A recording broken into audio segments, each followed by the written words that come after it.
Sahabat YKB GKI, jumpa kembali dengan saya, Pendeta Mestika Hulu dalam acara Ngulik Alkitab. Pada episode ini kita akan mengulik kitab Kejadian pasal 3 ayat 1-7 dengan tema Seni Merawat Keluarga.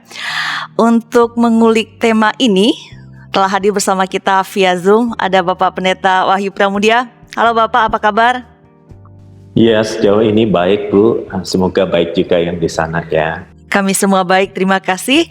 Pak Pendeta Wahyu Pramudia ini juga biasa disapa dengan Pak WP. Nah, terima kasih Pak atas kesediaannya menjadi narasumber Ngulik Alkitab episode ini. Para sahabat, Pak Pendeta Wahyu Pramudia atau yang dikenal dengan Pak WP ini saat ini melayani di basis pelayanan GKI Ngagel, Surabaya. Para sahabat sekalian, acara Ngulik Alkitab ini disiapkan untuk menjadi sarana kita belajar bersama, mendalami kitab suci dan melihat relevansinya dalam kehidupan kita sehari-hari. Para sahabat kami undang untuk berinteraksi sama kami melalui chatroom yang tersedia. Sebelum kita membaca Alkitab kita dan menguliknya, bersama dengan Bapak Pendeta Wahyu Pramudia, kita akan buka dengan doa yang akan dipimpin oleh Bapak Pendeta. Silakan Bapak. Mari kita berdoa ya. Tuhan, biarlah percakapan yang kami lakukan membuka mata hati dan pikiran kami untuk mengerti apa yang menjadi kehendak-Mu dan kemudian kami melakukan kehendak-Mu itu. Di dalam nama Kristus kami berdoa. Amin. Amin. Saya akan membacakan Kejadian pasal 3 ayat 1-7 dari studio, dan para sahabat juga dengan Alkitabnya masing-masing. Tentu saja juga Pak Pendeta ya dari Surabaya ya. Kejadian pasal 3 ayat 1-7. Adapun ular ialah yang paling cerdik dari segala binatang di darat yang dijadikan oleh Tuhan Allah. Ular itu berkata kepada perempuan itu, "Tentulah Allah berfirman, semua pohon dalam taman ini jangan kamu makan buahnya, bukan?" Lalu sahut perempuan itu kepada ular itu, "Buah pohon-pohonan dalam taman ini boleh kami makan, tetapi tentang buah pohon yang ada di tengah-tengah taman, Allah berfirman, jangan kamu makan atau raba buah itu, nanti kamu mati." Tetapi ular itu berkata kepada perempuan itu, "Sekali-kali kamu tidak akan mati, tetapi Allah mengetahui bahwa pada waktu kamu memakannya, matamu akan terbuka, dan kamu akan menjadi seperti Allah, tahu tentang yang baik dan yang jahat." Perempuan itu melihat bahwa buah pohon itu baik untuk dimakan dan sedap kelihatannya. Lagi pula, pohon itu menarik hati karena memberi pengertian. Lalu ia mengambil dari buahnya dan dimakannya, dan diberikannya juga kepada suaminya yang bersama-sama dengan dia, dan suaminya pun memakannya. Maka terbukalah mata mereka berdua, dan mereka tahu bahwa mereka telanjang, lalu mereka menyemat daun pohon ara dan membuat cawat. Demikian teks kita pada episode ini. Saya langsung ke Pak Pendeta nih. Kita sudah biasa akrab mendengar ataupun mengatakan bahwa manusia ini adalah makhluk sosial. Artinya manusia kan tidak bisa menghindari hidup dalam relasi. Pasti hidup dalam relasi begitu. Pada saat yang sama juga kita menyadari, menginsafi bahwa hidup dalam relasi itu tidak mudah Pak. Bahkan keluarga sekalipun diperlukan ada upaya-upaya yang memang serius dan sungguh-sungguh dalam hal menjalin, membangun dan merawat relasi. So, ketika kita pada episode ini bicara tentang seni merawat relasi, kita mulai dari mana Pak? Iya Bu, ada satu hal yang harus terus kita ingat di dalam benak kita gitu ya, bahwa ketika Tuhan itu memberikan kepada manusia gambar dan rupanya, manusia diciptakan untuk gambar dan rupa Allah supaya manusia bisa mengeksekusi kehendak Tuhan, yaitu untuk menguasai bumi dan menaklukkannya. Nah, ada satu bagian yang seringkali terlupa, yaitu bagian di mana Tuhan itu memberkati mereka, memberkati Adam dan Hawa, memberkati suami istri ini. Ini artinya bahwa tiap keluarga itu dipanggil bukan saja untuk mengejar kebahagiaannya sendiri, tetapi tiap keluarga ini dipanggil untuk mengerjakan misi Allah. Nah, ini dari sisi rancangan Allah itu yang Dia kehendaki. Tetapi di mana Tuhan ingin bekerja, di situ ada kuasa yang lain yang ingin menghancurkan pekerjaan Tuhan. Maka di dalam kitab Kejadian pasal yang ketiga, kita mendapatkan kisah tentang pergumulan manusia melawan kuasa yang lain itu. Dan uniknya adalah ketika manusia jatuh ke dalam dosa, maka keluarga itu menjadi retak. Lihat apa yang terjadi ya. Adam ketika Tuhan bertanya, dia berkata, perempuan yang kau beri itu Tuhan. Dia melemparkan kesalahan kepada perempuan. Perempuan kemudian melemparkan kesalahan kepada ular. Ular binatang itu Tuhan yang berbicara kepada kami. Jadi ketika manusia jatuh ke dalam dosa untuk pertama kalinya, manusia itu tidak bisa berpikir tentang keutuhan. Manusia itu berpikir tentang menyelamatkan dirinya dan mempersalahkan orang lain. Makanya kalau dalam kehidupan berkeluarga itu yang terjadi, suami melemparkan kesalahan ke istri, istri melemparkan kesalahan ke anak, anak melemparkan kesalahan ke pembantu, pembantu jengkel, menendang binatang peliharaan. Barangkali itu tipikal yang terjadi kehidupan manusia setelah jatuh ke dalam dosa. Dia tidak bisa memikirkan sesuatu yang lebih besar kehendak Tuhan, pikirannya adalah egonya atau dirinya sendiri. Jadi di mana Tuhan bekerja untuk menggenapi kehendaknya melalui keluarga, di situ si jahat hendak merusaknya. Siapa yang dirusaknya adalah keluarga. Sebab kalau keluarga tidak bisa bersatu seperti seharusnya, maka misi Allah tidak mungkin dikerjakan oleh tiap pribadi yang menjadi anggota keluarga itu. Baik, relasi, balik lagi ke relasi nih Pak. Ada beragam jenis relasi sebetulnya. Nah, Bapak barusan mengatakan bahwa ada rencana Allah, ada misi Allah memilih atau mendirikan keluarga ini. Nah, saya ingin Bapak menegaskan lagi, jadi apa pentingnya sehingga harus keluarga ini yang harus dalam bicara relasi kan macam-macam, harus relasi ini yang perlu, keluarga ini yang perlu dibicarakan ketika kita bicara mengenai merawat relasi. Keluarga adalah menjadi tempat unit terkecil dalam masyarakat ya Bu. Mana sebenarnya di dalam unit terkecil itu kita pertama kali kita belajar berelasi. Jadi anak itu tumbuh dalam keluarganya, dia belajar berelasi dari lingkungan paling dekatnya. Nah, bayangkan seandainya lingkungan paling dekat bernama keluarga ini kondisinya tidak nyaman, tidak kondusif gitu ya. Misalnya anak itu ternyata di keluarganya biasa mendengar kalimat caci maki.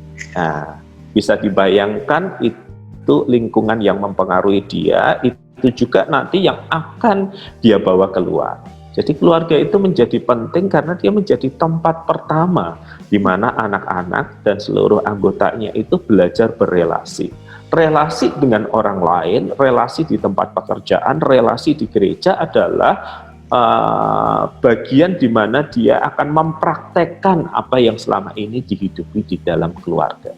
Jadi simpelnya teman-teman bisa melihat, para sahabat bisa melihat orang-orang yang kita sebut sulit di gereja, orang-orang yang kita sebut sulit di tempat pekerjaan, orang-orang yang kita sebut sulit dimanapun, mohon maaf biasanya lahir dalam konteks keluarga yang dalam tanda kutip juga sulit. Baik, jadi itu perlu menjadi perhatian kita begitu ya Pak ya? Mau orang-orang yang sulit paling awal ini. Baik. Oke, Pak, tadi di tema kita adalah seni merawat relasi. Nah, saya ingin kita bergerak sedikit begitu. Sekarang ini kita berada dalam situasi pandemi. Ya, saya di Jakarta, para sahabat IKB juga di tempat masing-masing. Lalu kemudian Bapak di Surabaya, itu juga bahkan global, dunia itu menjadi konteks kita bersama saat ini bahwa kita menghadapi pandemi gitu. Nah, pandemi ini juga kan berdampak pada hampir semua hal begitu. Bahkan ketika kita ngulik Alkitab menggunakan Zoom ini pun sebetulnya kan bagian dari dampak pandemi ini. Jadi pandemi ini berdampak pada banyak hal di dalam kehidupan. Hampir semua lembaga dihantam oleh pandemi ini, tidak terkecuali keluarga. Nah, bagaimana dampak ini, seberapa keras ini menerjang keluarga yang adalah relasi yang utama ini sebenarnya, bagaimana dia memengaruhi relasi yang ada di dalamnya, hubungan-hubungan ada di dalamnya? Iya, jadi Bu ya, pandemi ini tuh mematahkan satu asumsi yang seringkali saya dengar di dalam ruang konseling. Asumsi itu biasanya disuarakan oleh pria atau wanita yang berkata gini, ya Pak WP, masalah ini terjadi karena saya kurang waktu untuk istri saya. Ya, masalah ini terjadi karena saya kurang waktu untuk suami saya. Ya, masalah ini terjadi karena saya kurang waktu untuk anak saya. Seolah-olah di dalam relasi yang dibutuhkan itu cuma waktu. Seolah-olah ketika waktu berlimpah, maka semuanya akan baik-baik saja dan oke-oke saja. Nah, pandemi mematahkan asumsi itu. Karena kita punya banyak waktu bersama suami atau istri, kita punya banyak waktu bersama dengan anak. Hasilnya kita tahu bahwa misalnya permohonan perceraian di Indonesia itu meningkat di masa pandemi ini. Tingkat stres ibu rumah tangga, tingkat stres yang terjadi kekerasan di dalam rumah tangga juga meningkat. Jadi pandemi ini memang sesuatu yang jadi beban, tetapi sekaligus dia mengungkapkan sebuah kenyataan, sebuah realita, bahwa dibutuhkan lebih dari sekedar soal waktu bersama ketika kita ingin membina relasi yang harmonis di dalam keluarga. Butuh lebih dari waktu. Relasi itu adalah keterampilan, juga di dalamnya ada unsur seni. Nah, ini yang pandemi ingatkan pada kita, pada setiap keluarga di masa seperti ini. Baik, pandemi membantu kita untuk mengenali beberapa hal sebetulnya. Ya, ada dampak yang kita sebut sebagai negatif, tapi pada saat yang sama juga menjadi sesuatu yang penting untuk belajar lagi mengenai keluarga dan relasi ya Pak, kurang lebih begitu ya? Iya, pandemi ini saya gambarkan seperti X-ray gitu ya Bu. Mungkin kita selama ini ngerasa nggak ada yang salah nih, nggak enak dikit nih. Tetapi begitu di X-ray kita tahu, oh di sini retak dikit, di sini bukan seperti seharusnya. Bahkan ada patahan kecil yang tidak terlalu terasakan karena kehidupan keluarga terus berjalan terus. Jadi pandemi ini seperti sebuah X-ray bagi relasi kita untuk melihat hal-hal yang selama ini kita abaikan atau kita paksa berjalan. Baik, berarti ada hal positif justru yang kalau kita gunakan dengan baik ya. Pandemi ini menolong keluarga untuk bisa melihat hal-hal yang terabaikan ya Pak ya. Yes, dan tergantung bagaimana kita menggunakan hasil X-ray itu kan Bu. Ada orang kalau udah dapat hasil X-ray itu, maka dia tindak lanjuti. Oh berarti perlu operasi, oh perlu diperban, perlu dibeginikan. Tetapi ada juga yang dapat hasil X-ray marah. Enggak, ini situasi kami nggak begitu kok. Jadi denial juga seperti itu.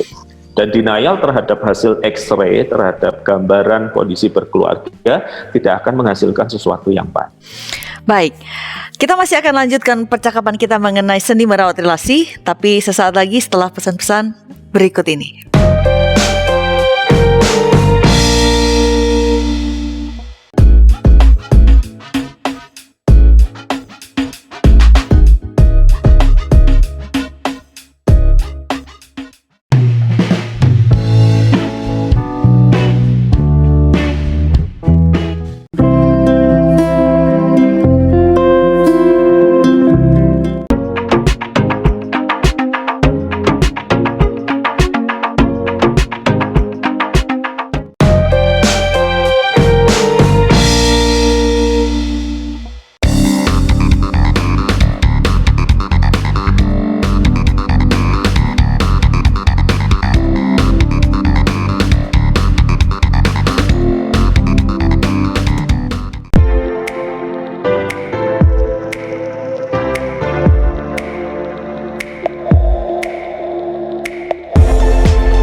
Sahabat, mari dukung pelayanan dan pekabaran Injil melalui YKB dengan membagikan link acara ini kepada sebanyak mungkin orang.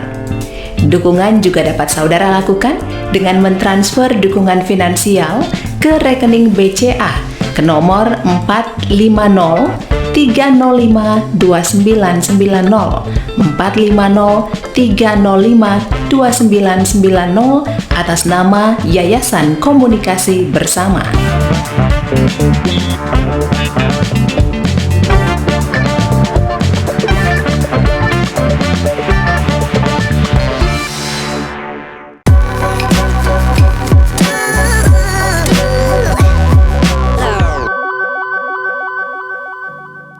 Masih bersama saya Pendeta Mestika Hulu dan juga masih bersama narasumber kita Bapak Pendeta Wahyu Pramudia dalam acara Ngulik Alkitab.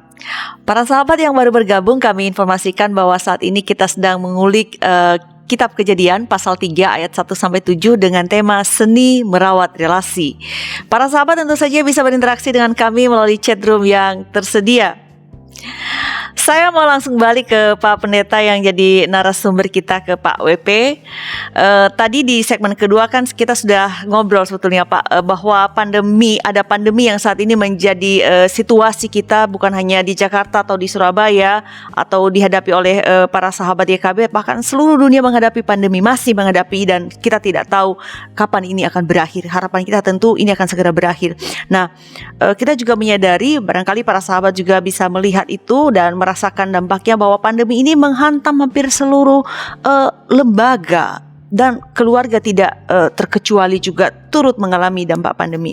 Nah, pertanyaan saya nih Pak, seberapa kuat dampak pandemi ini berpengaruh pada relasi dalam keluarga Pak, dan bagaimana nanti kita akan menghadapi itu?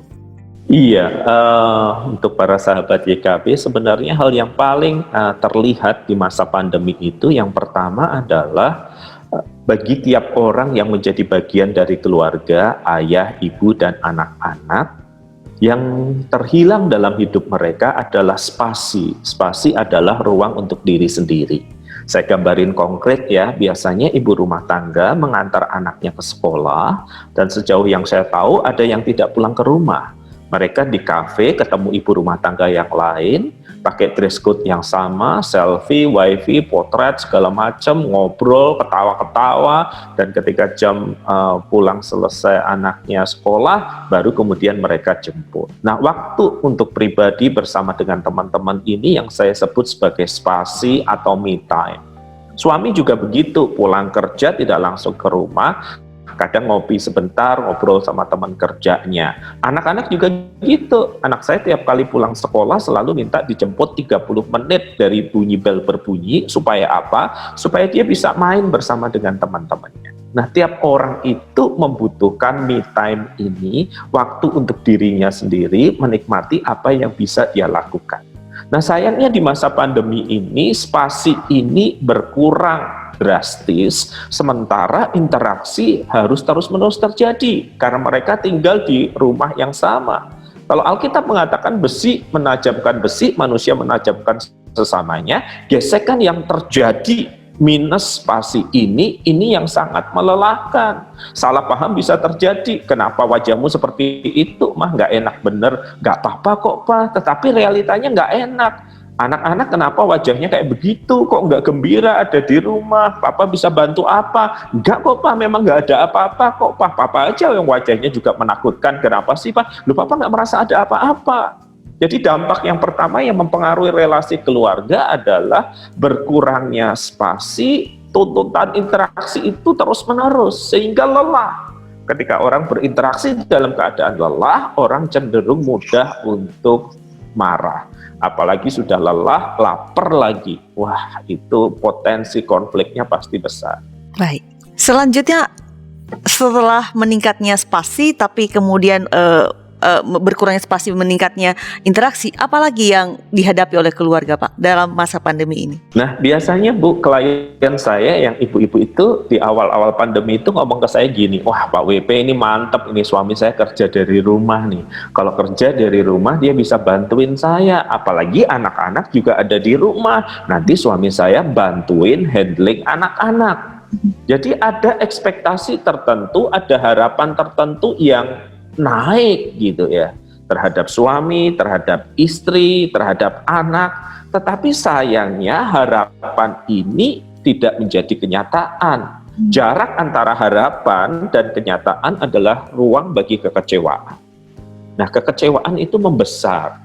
Ternyata suami saya nggak bantuin saya itu Pak, ternyata dia malah bolak-balik nanya, snacknya apa, makan siangnya apa. Anak-anak juga kayak gitu. Anak itu juga tiap kali masuk kamar udah belajar masing-masing, jangan diminta sesuatu dari mereka. Mereka kali keluar kalau wifi-nya bermasalah, kalau lapar dan yang lain. Jadi yang kedua yang terjadi adalah meningkatnya ekspektasi antar anggota keluarga, tetapi kenyataannya jauh dari itu. Maka kecewa. Ketika udah kecewa, akhirnya mengungkapkan kekecewaannya. Ketika mengungkapkan kekecewaannya, yang satu dalam keadaan lelah. Jadi konflik pun terjadi. Itu hal yang kedua yang mempengaruhi tiap keluarga. Ekspektasi naik, harapan tidak seperti yang diinginkan, tercipta ruang atau jarak yang bernama kekecewaan. Baik, berarti sudah dua hal yang menjadi dampak pandemi ini bagi keluarga. Ada hal lain yang dihadapi oleh keluarga, Pak, selama masa pandemi ini? Ada juga, Bu, terkait dengan rasa lelah ya. Barangkali kita sudah pernah membaca artikel yang memperlihatkan bahwa bekerja di rumah lewat layar, sekolah di rumah lewat layar itu lebih melelahkan daripada pertemuan langsung. Saya amati anak saya ya, kalau lagi awal-awal jam sekolah lewat Zoom ya, posisinya masih tegak seperti ini. Tapi nanti lama-lama makin gini ya, gini nih, Lelah. makin hilang nih. Kadang-kadang dia mencari posisi enak, kaki dinaikkan dengan segala macamnya dan yang lainnya. Ini mengungkapkan bahwa walau di rumah, walau tidak melakukan pergerakan, tetapi kelelahan itu menjadi bagian dari kehidupan di masa pandemi ini. Belum juga istri-istri yang berkata begini, Pak, suatu kali ya malam minggu nih, suami saya yang baik dan murah hati itu udah siap duduk bareng saya nonton drama Korea. Ya karena dia sibuk kerja kan sepanjang hari, jadi udah siap di depan saya. Kami sudah siapin popcorn, saya sudah siapin beberapa episode. Baru jalan satu episode, Pak, bosnya WA berulang kali. Suami saya lupa silent, jadi keluar bunyinya. Suami saya nggak mau jawab, telepon rumah bunyi. Intinya kamu harus rapat Zoom setengah jam dari sekarang. Harus, nggak bisa ditunda. Wah, dia bilang marah banget kan Pak, pengen marah sama bos kan. Kenapa sih nggak bisa memberi ruang bagi kami? Jadi yang disebut work from home atau bersekolah dari rumah itu juga seringkali ada di dalam arti berarti nggak ada batasan lagi nih. Sewaktu-waktu bisa rapat, sewaktu-waktu bisa Zoom, nggak bisa bilang tidak sama sekali kan Bu. Dan itu menyebabkan berkurangnya waktu istirahat. Jadi bertambah rasa lelah karena kita harus beradaptasi dengan cara yang baru dan jam kerja yang tak menentu. Sehingga tengah malam pun dikontak lewat WA masih harus memperbaiki sesuatu untuk acara esok paginya dan begitu terus-menerus menjadi sangat melelahkan. Dan di mana orang lelah dia tidak sanggup untuk berinteraksi dengan orang lain dalam keadaan yang baik. Kecuali kalau dia sendirian tak harus berinteraksi dengan siapapun, kelelahan paling cuma tidur. Tetapi kalau dia punya suami, dia punya istri, dalam kelelahan mayoritas konflik itu terjadi. Baik, itu 3 hal ya tadi yang sudah Bapak jelaskan dampak yang terjadi dialami oleh keluarga, barangkali juga para sahabat dalam masa pandemi, bahwa berkurangnya spasi tetapi meningkatnya interaksi, kemudian ada ekspektasi atau harapan yang meningkat tapi pada kenyataannya tidak tercapai, kemudian rasa lelah yang melanda terus-menerus sementara kurang waktu istirahat. Nah, masih ada lagi Kak Pak yang mesti diketahui oleh para sahabat YKB mengenai hal ini? Iya, masih ada satu lagi yang saya sadari betul ketika suatu kali saya menemani seorang anggota jemaat itu untuk beli laptop ya, untuk anaknya belajar dari rumah gitu ya. Di depan saya ada seorang ibu yang nanyain harga laptop berapa dan dari tadi dia terus-menerus menawar. Nggak bisa Kakak, kurang 50.000, nggak bisa kurang 100.000, terus-menerus dia sangat gigih untuk menawar gitu ya. Sampai yang punya toko itu kemudian dengar suara-suara itu lalu bertanya, Ibu sebenarnya mau beli berapa sih? Lalu dijawab si ibu, lihat tentang itu dah, anakku itu 4. Jadi bayangkan satu laptop yang paling simple 6 jutaan kurang lebih kali 4, 24 juta. Dan yang punya toko langsung bilang, oh kalau mau beli 4 tak kasih diskon 100.000 tiap laptop juga bisa. Kenapa nggak ngomong dari tadi gitu ya. Nah ini masalah karena pendapatan kita relatif pada umumnya cenderung turun di masa pandemi ini. Usaha apapun rata-rata turun. Ada 1-2 usaha yang memang naik, tetapi mayoritas turun. Beberapa kehilangan pekerjaan. Tetapi pengeluaran kita tidak turun. Betul kita tidak pergi ke sekolah, betul tidak membelikan sepatu, tas untuk anak-anak atau baju untuk penampilan kita. Tetapi ada shifting cost-nya gitu. Dan soal ekonomi ini memang seringkali menjadi masalah yang besar di dalam kehidupan berkeluarga. Yang paling susah soal mengatur duit kan kalau nggak ada duitnya kan. Gitu. Dan kalau sudah nggak ada duitnya, lalu sang istri mendesak ke suami kebingungan dan banyak hal bisa terjadi. Jadi problem ekonomi juga salah satu hal yang harus keluarga hadapi.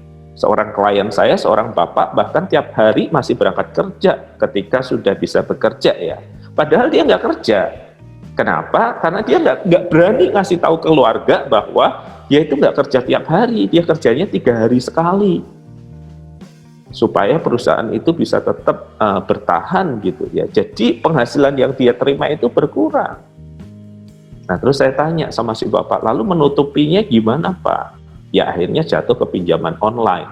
Nah ini kan masalah yang kemudian akan bisa meledak di 1 hari lagi. Jadi beban ekonomi menambah lagi satu hal yang harus diangkat oleh keluarga di masa seperti ini. Dan lebih parahnya lagi adalah kalau beban ini tidak terkomunikasikan. Jadi seorang pria menanggungnya seorang diri, atau seorang ibu menanggungnya seorang diri, atau masing-masing menanggungnya seorang diri. Gak heran stres dan depresi meningkat. Ya, baik. Penjelasan Bapak mengenai 4 hal ini terus terang membuat saya berpikir begitu bahwa dampak ini begitu kuat sebetulnya, walaupun berusaha dikelola secara baik oleh tiap-tiap keluarga, tetapi bagaimanapun harus kita diakui atau disadari atau tidak, tapi harus kita akui bahwa ini sangat kuat sebetulnya menghantam keluarga. Nah, pertanyaan saya selanjutnya ke Bapak, berdasarkan dampak pandemi ini, bagaimana keluarga bisa tetap bertahan, survive, sehingga fondasinya, bangunan relasinya tetap kokoh, utuh dengan sekian banyak dampak yang terjadi hanya oleh pandemi loh Pak, belum yang lain-lain, hanya oleh pandemi ini saja. Apa ya yang sama seperti bangunan rumah Bu ya, ketika terjadi gempa gitu ya, maka orang itu tidak akan memperhatikan kalau dia ambruk atau dia bertahan, orang tidak akan memperhatikan ornamen-ornamennya, aksesoris yang ada. Orang akan menanyakan soal fondasinya gitu ya. Dalam keadaan aman, tiap keluarga itu cenderung memperhatikan aksesorisnya. Ayo kita liburan ke sana, ayo kita having fun bersama di sini, kita buat potret yang bagus, selfie, wifi, yang bagi saya itu aksesoris keluarga. Itu yang seringkali diurus dalam situasi yang biasa gitu ya. Tetapi di dalam masa pandemi ini sekaligus mengajak kita untuk memeriksa ulang kembali fondasi relasinya apa. Dan bagi tiap keluarga Kristiani, bagi saya ini adalah ajakan untuk melihat kembali tadi. Keluarga kita diciptakan untuk apa? Untuk menggenapi kehendak Tuhan, melaksanakan misi Allah bagi dunia ini. Bukan sekedar mengejar kebahagiaan kita kembali. Nah, apakah kehendak Allah itu masih menjadi fondasi di dalam kehidupan kita? Misalnya ya, apa yang tertulis dalam Filipi 2 ayat yang ke-5, hendaklah kamu dalam hidupmu bersama menaruh pikiran dan perasaan yang terdapat juga dalam Kristus Yesus. Jadi tiap kali ada jemaat berkonflik, nasihat firman Tuhan sama, taruh pikiran dan perasaan Kristus. Tiap kali ada komunitas berkonflik, para rasul selalu menggemakan hal yang sama, taruh pikiran dan perasaan Kristus. Artinya kalau belum menaruh pikiran dan perasaan Kristus, yang selama ini ada apa? Ya tanda bahwa manusia sudah jatuh ke dalam dosa, seperti Adam dan Hawa, keakuan, keegoan, melemparkan kesalahan kepada orang lain. Nah bayangkan kita masih diterpa pandemi, dan dalam situasi yang sulit ini kita saling melempar kesalahan, saling mempersalahkan satu dengan yang lain. Kan tentu menambah beban berat bagi keluarga. Nah mari kita tengok apakah pikiran dan perasaan Kristus itu masih menjadi fondasi dalam hidup berkeluarga kita.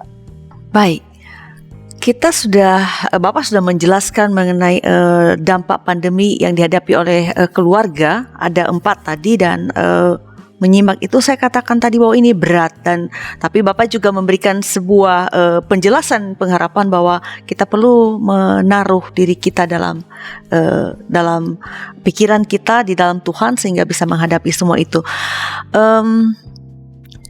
Dampak pandemi ini tidak bisa diabaikan begitu saja, saya kira ya Pak. Setiap anggota keluarga tidak bisa meletakkan hanya kepala keluarga atau ayah atau ibu yang menanggung ini, tapi setiap orang harus berkontribusi melakukan sesuatu untuk menjaga fondasi keluarga ini tetap kokoh, tetap utuh, dan tetap selamat melewati. Nah, hal-hal apa saja yang harus dilakukan oleh keluarga? Tapi penjelasan Bapak disimpan dulu, kita lanjutkan setelah pesan-pesan berikut ini.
Sahabat, mari dukung pelayanan dan pekabaran Injil melalui YKB dengan membagikan link acara ini kepada sebanyak mungkin orang.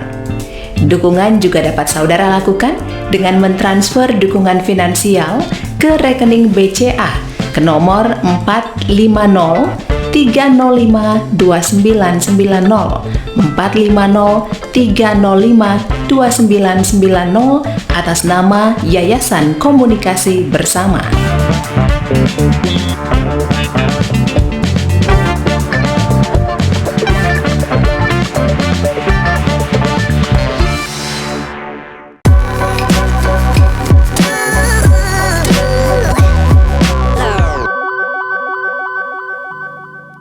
Masih bersama saya Pendeta Mestika Hulu, dan masih juga dengan narasumber kita Bapak Pendeta Wahyu Pramudia yang menjadi narasumber dalam mengulik Alkitab kali ini. Para sahabat, kami informasikan bahwa saat ini kita sedang mengulik Kejadian pasal 3 ayat 1-7 dengan tema seni merawat relasi. Kami mengundang para sahabat untuk berinteraksi melalui chat room yang tersedia.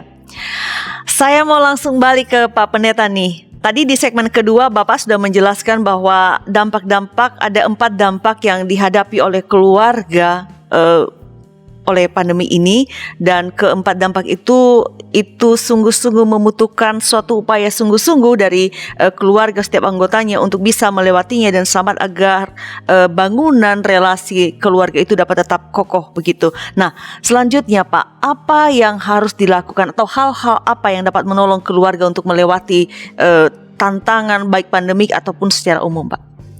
Iya, kita kembali ke fondasi dulu gitu ya. Fondasi ini penting. Pertanyaannya adalah apakah tiap keluarga menaruh pikiran dan perasaan Kristus. Ini tidak boleh dibebankan untuk suami atau istri, tetapi tiap orang yang menjadi bagian dalam keluarga itu menaruh pikiran dan perasaan Kristus. Konkretnya pikiran dan perasaan Kristus itu yang kayak apa? Pikiran dan perasaan Kristus itu misalnya satu, terlihat waktu Tuhan Yesus ada di Getsemani. Dia berkata, bukan kehendakku tetapi kehendakmulah yang jadi. Nah, ini penting Bapak Ibu dan Saudara sekalian. Di dalam relasi kita sering menemukan kita nggak punya alasan untuk mencintai pasangan kita.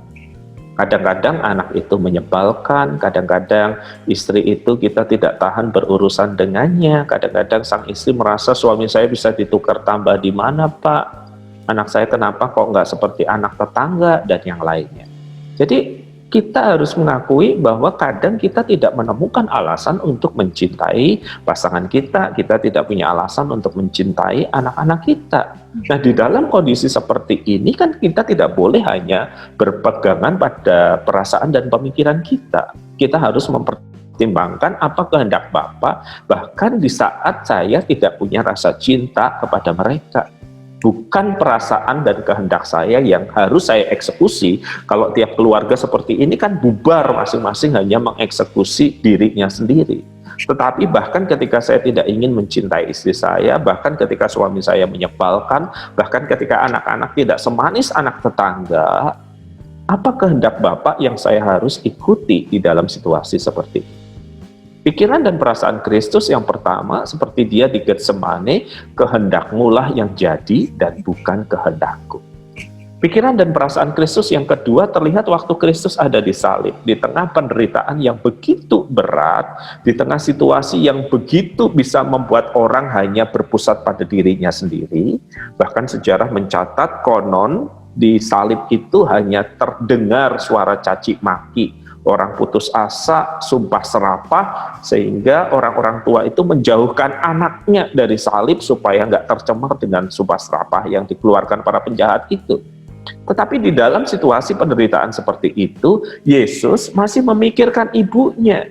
Dia menitipkan ibunya kepada muridnya. Dia berkata, ibu inilah anakmu, anak inilah ibumu. Berarti apa? Pikiran dan perasaan Kristus itu melampaui dari apa yang tengah kita rasakan, memikirkan kepentingan orang lain juga. Saya bukan sekedar asal bicara, tetapi saya harus mempertimbangkan pikiran dan perasaan istri saya bagaimana kalau mendengarkannya. Anak juga tidak boleh hanya sekedar melampiaskan emosinya, moodnya juga, tetapi harus memikirkan gimana pikiran dan perasaan orang tua saya kalau mendengar kalimat seperti ini. Bayangkan kalau kita punya pikiran dan perasaan Kristus yang memperhatikan kepentingan orang lain dan bukan kepentingan diri sendiri, maka keluarga itu akan terjaga. Nah, ini fondasinya, Bu. Pikiran dan perasaan Kristus yang mengingat kehendak Bapa, yang mempertimbangkan kepentingan orang lain, yang harus diperjuangkan oleh tiap anggota keluarga yang ada di dalam. Saya kira ini perlu digarisbawahi, diperhatikan betul ya Pak, bahwa kita mengenakan pikiran dan perasaan Kristus dalam segala situasi, juga dalam masa pandemi atau apapun keadaannya, supaya kita bisa tetap bertahan, bisa berlaku baik juga satu dengan yang lain dalam beban-beban yang kita alami. Oke, itu berarti menjadi reminder buat saya secara personal dan juga buat para sahabat YKB dalam menghadapi pandemi ataupun situasi hidup, mengenakan pikiran dan perasaan Kristus. Baik, apa selanjutnya Pak? Kan kita itu satu hal yang harus ada pada kita sebagai pengikut-pengikut Kristus. Lalu apa selanjutnya yang harus dilakukan oleh keluarga yang akan menolong mereka melewati masa-masa pandemi ini, masa-masa sulit ini, Pak? Ya, pikiran dan perasaan Kristus itu adalah fondasi, begitu ya. Tetapi kemudian relasi itu ditopang oleh 4 tiang ini. Seperti rumah ya misalnya ya, atapnya itu, keluarga itu ditopang oleh fondasi dan ada tiang-tiang yang bisa membuat keluarga itu tetap utuh berdiri. Nah, tiang penopang yang pertama yang menjaga dan merawat relasi adalah soal kejujuran. Kejujuran secara sederhana berarti mengatakan apa yang kita pikirkan dan perasaan dan kita rasakan. Nah, mayoritas orang yang ada di dalam budaya timur seringkali mereka bukan tidak jujur. Mereka bukan berbohong. Mereka tidak mau ngomong pikiran dan perasaannya.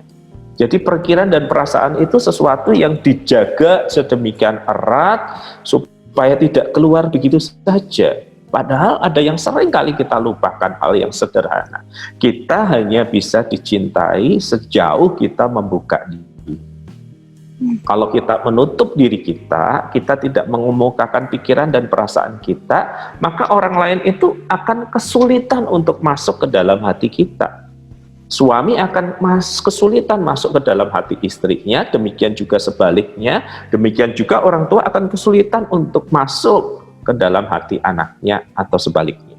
Jadi kejujuran, tiang penopang pertama ini ingin mengatakan di dalam relasi ungkapkanlah info sebanyak mungkin supaya orang bisa memahami kita.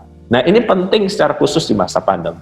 Kalau suami sedang stres, lelah, istri sedang stres, lelah, anak-anak sedang capek belajar, perlu bicara soal perasaan, soal hati itu perlu ditumpahkan, istilah saya begitu, agar orang lain bisa masuk lebih dalam diri kita. Jadi tiang penopang yang pertama adalah soal kejujuran. Baik, tiang penopang pertama ada tadi Bapak menyebut ada tiang 4 penopang begitu, semacam pilar sehingga menjaga kokohnya bangunan, dan yang pertama adalah kejujuran. Sementara Bapak menjelaskan, saya mengingat ini Pak, jujur itu sih penting sekali. Cuma tentu juga tidak semua orang welcome dengan kejujuran. Kadang-kadang kalau kita jujur, mungkin itu kesulitannya. Ya, bukannya diapresiasi jujur, bahkan itu menjadi senjata untuk melukai kita begitu. Apakah mungkin itu juga menjadi itu sebab orang timur tadi kata Bapak bukan berbohong tapi menjaga jangan semuanya keluar? Iya, ini adalah mencintai itu selalu berarti membuka diri kita dengan segala kerapuhannya. Kita hanya bisa dicintai sejauh mana kita membuka diri. Tetapi kalau kita membuka diri, kita menjadi rapuh. Nah, pertaruhannya memang di sini, Bu.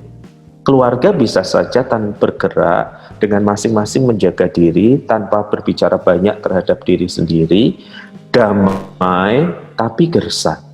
Nah, di dalam damai tapi gersang itulah keluarga berjarak. Dan kalau ini suami istri, ketika berjarak bisa muncul orang yang lain di situ. Nah, ini bahayanya. Mencintai itu selalu datang dengan resiko bahwa kita akan bisa terlukai. Tetapi kalau kita tidak bisa membuka diri, orang tidak akan bisa menemukan jalan untuk mencintai kita. Tetapi kalau kemudian kejujuran itu menjadi sebuah budaya yang diupayakan dalam keluarga, perhatikan yang terjadi adalah ketika seorang membuka dirinya seperti tangan seperti ini, dan orang lain menyambutnya, maka ikatan itu akan menjadi tambah kuat.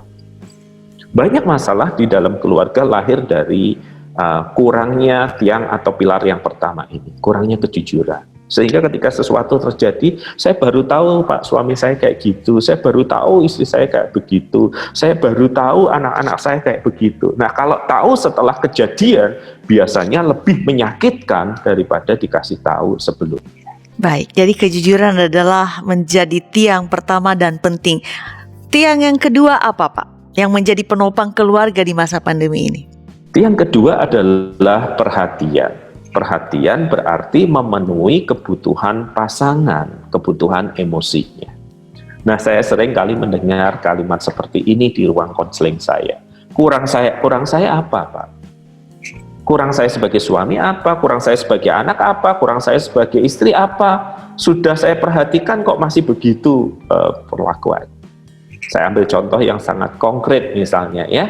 Nah, seorang suami seringkali dinas di luar negeri sebelum masa pandemi, dan tiap kali pulang selalu membawakan tas yang mahal untuk istrinya, ribuan dolar harganya. Sang istri menerima tas itu dengan wajah datar, memasukkannya ke lemari dan tidak pernah memakai.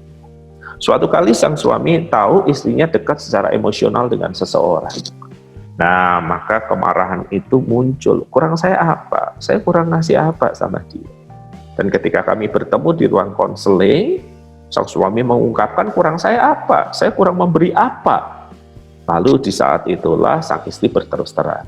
Sebenarnya daripada kamu beliin tas mahal-mahal, kalau kamu pulang dari luar negeri, kamu cukup duduk di sampingku, dengerin semua keluh kesahku, kamu memeluk aku, itu udah cukup.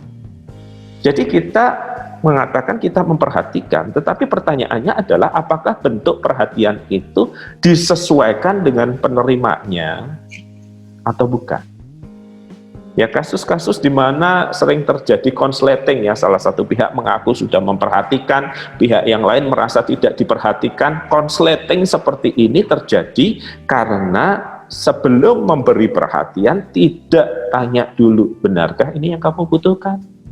Seorang suami misalnya mengeluh gitu ya, Pak, istri saya jam 4 pagi udah beres-beres, udah masak-masak, udah sekian rupa. Dan istrinya pun juga mengatakan hal yang sama. Saya itu udah belasan tahun kayak gini Pak ke suami saya. Kok tega-teganya suami saya punya hubungan dengan orang lain? Kurang saya apa?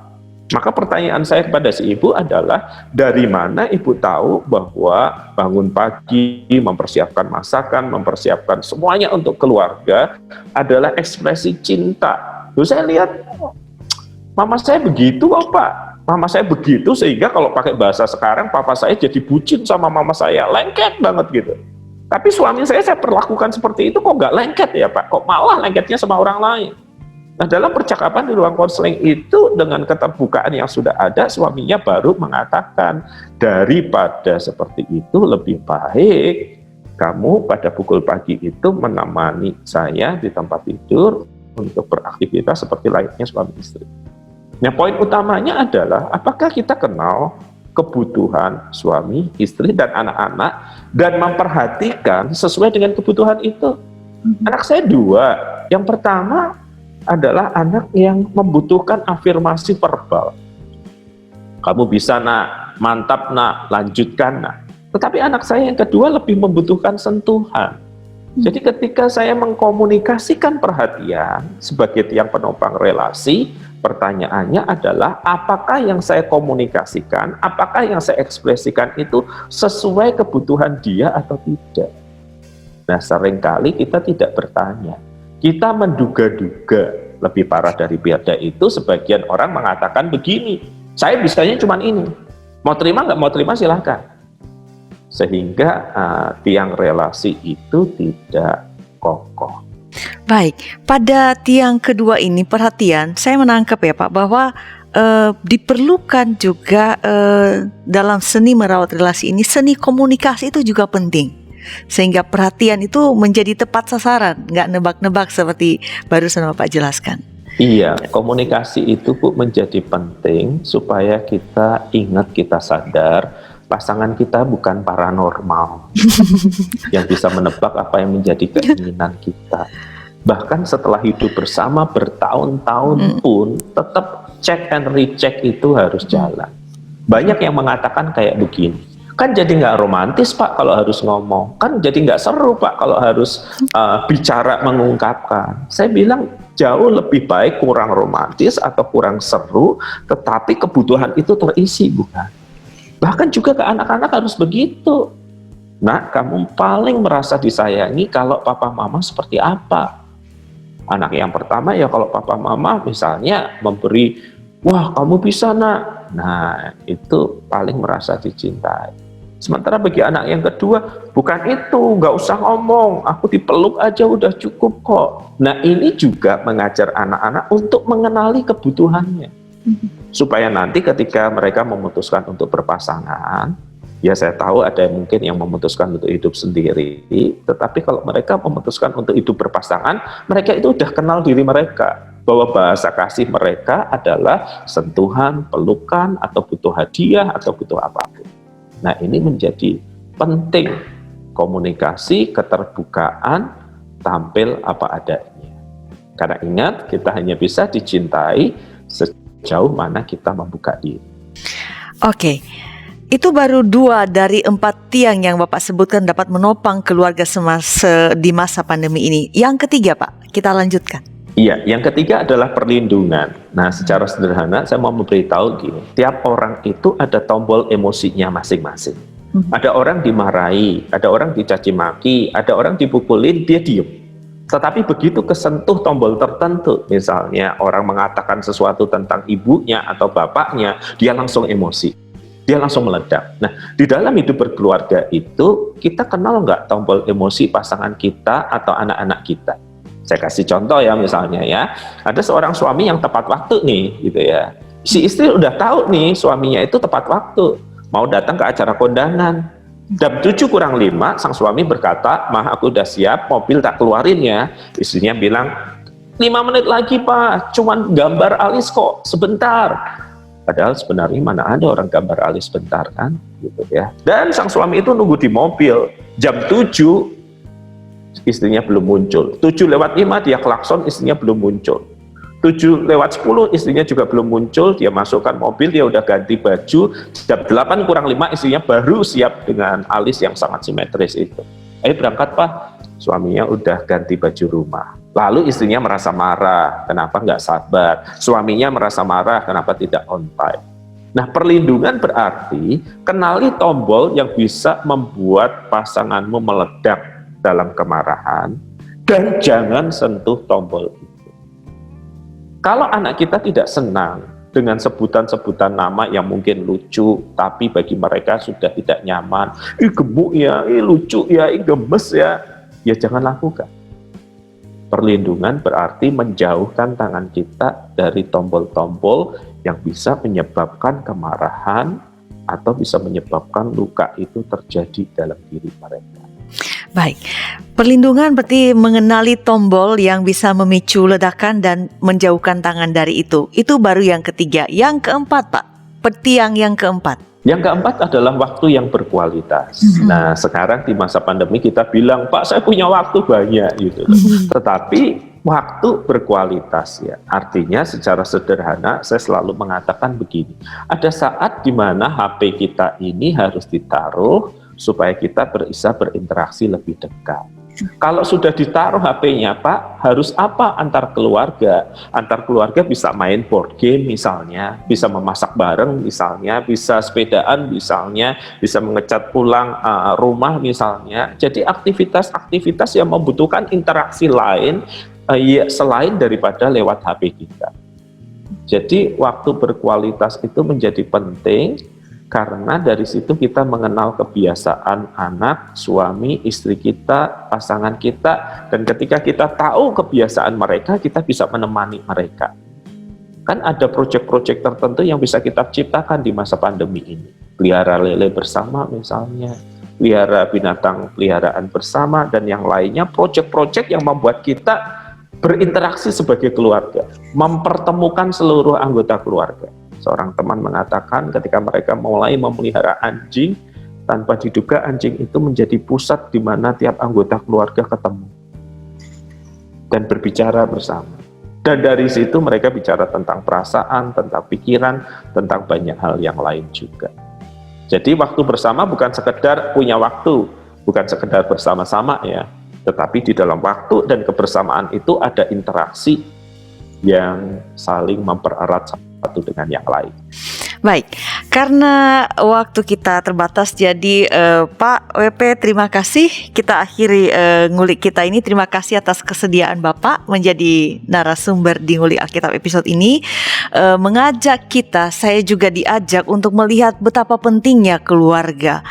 Melihat juga pergumulan-pergumulan dan tantangan dihadapi oleh keluarga, dan sekaligus upaya-upaya apa yang dapat dilakukan untuk menjaga, merawat keluarga tetap kokoh fondasi sehingga bisa melakukan misi Allah. Jadi sekali lagi terima kasih atas penjelasan Bapak dan kesediaan menjadi narasumber. Sahabat YKB GKI, ada beberapa hal yang dapat kita ambil sebagai pembelajaran dalam Mengulik Alkitab episode ini ketika kita bicara seni merawat relasi. Pertama, bahwa keluarga adalah pelaksana misi. Keluarga ini didirikan oleh Allah, lembaga pertama didirikan oleh Allah untuk melaksanakan misinya di dunia ini. Maka tentulah keluarga ini harus dirawat sebaik mungkin untuk bisa melakukan fungsi atau tugas atau misi yang diberikan Allah itu. Kedua, bahwa hidup kita tentu akan mengalami pergumulan. Satu pergumulan kadang-kadang diganti dan yang lain. Dalam menghadapi pergumulan apapun itu, kita menghadapinya bersama dengan Tuhan dan pertolongan Tuhan. Kita tadi sudah bicara, Pak Pendeta sudah menjelaskan bahwa kita dalam pandemi ini ada berbagai tantangan, bahkan menjadi ancaman bagi keluarga.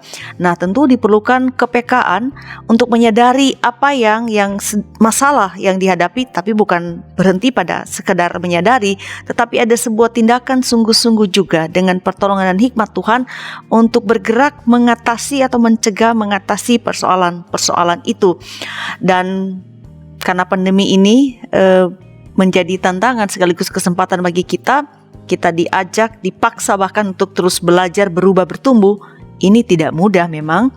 Keluarga bisa gagal dalam proses belajar di tengah pandemi ini. Maka sekali lagi kita mengandalkan Tuhan, kita mengenakan pikiran dan perasaan yang ada pada Kristus sehingga kita bisa melalui semua ini. Yang ketiga, melakukan bagian kita.